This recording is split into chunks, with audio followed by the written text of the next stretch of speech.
The outlook shows great potentials. There is also identification of several national projects that are very attractive for investors overall. These national projects we can quickly list a few of them. We have the economic zone, the Suez Canal, which has great potentials there in terms of logistics area, in terms of location across the Suez Canal and where it is located, linking not just Egypt but Africa with Asia and Europe. But we also have a new national project that have been launched with the new Alamein, which is also a very strategic location on the Mediterranean. That is also a very interesting investment opportunity for foreign investors. But we also have the Port Said area, the eastern part, in addition to the Golden Triangle, which is in Upper Egypt, where the new legal framework gives a lot of incentives for foreign investors to come in the country. Our vision is make sure that all the bureaucracy red tape that has been hindering FDI from coming in, the red tape has been cut, and we're also working on the bureaucracy through different and various venues and institutional setup. Egypt is a very attractive market. So if you look at even the current population, which is more than 93 million estimate, and also the strategic location within the region, Middle East and North Africa, but also within the African continent, you see that there is a lot of potentials for a large market that is really attractive. So in that context, I think that I believe that this is the retail and the consumer market is huge, but also with the current endowment and discovery of the gas and oil, I think the petroleum sector, the energy sector is also a very attractive business.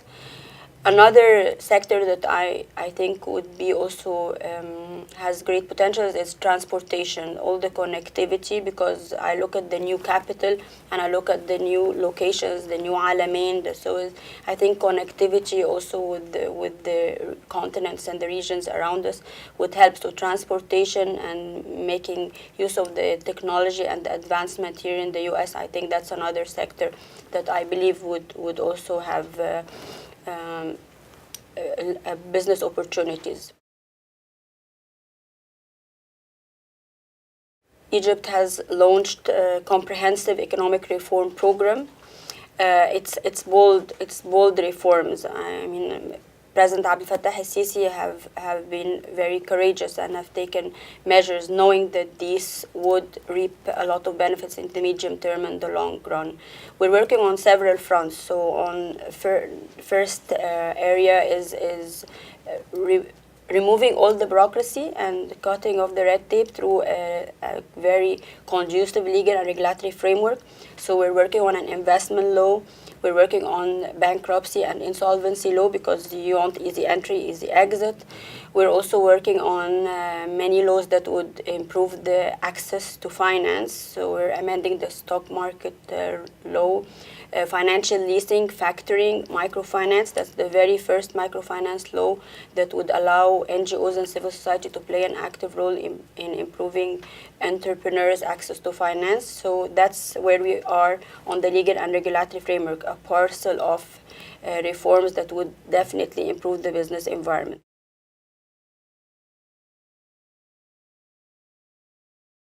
In fact, most of the investment that have been done by the public sector and by the government is to ensure that the infrastructure is there set in place. We're talking about connectivity roads, we're talking about modernization of ports, we're talking about power stations to improve firms' access to energy. So this is basically a fiscal stimulus that was aiming for improving and strengthening the infrastructure because at the end of the day it's a global, very competitive environment, and you want to make sure that you're attracting the investors to Egypt.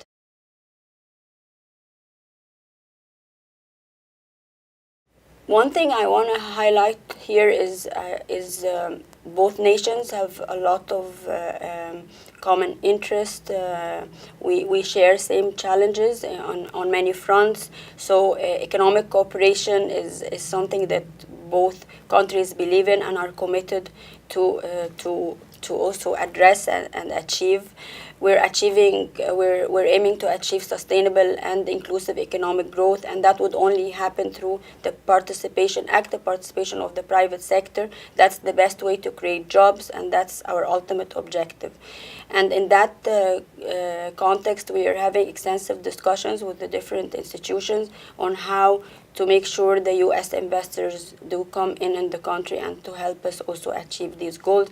It's a win-win situation, and I think one area and that there could be support from the U.S. administration is also improving the U.S. investors' access to finance.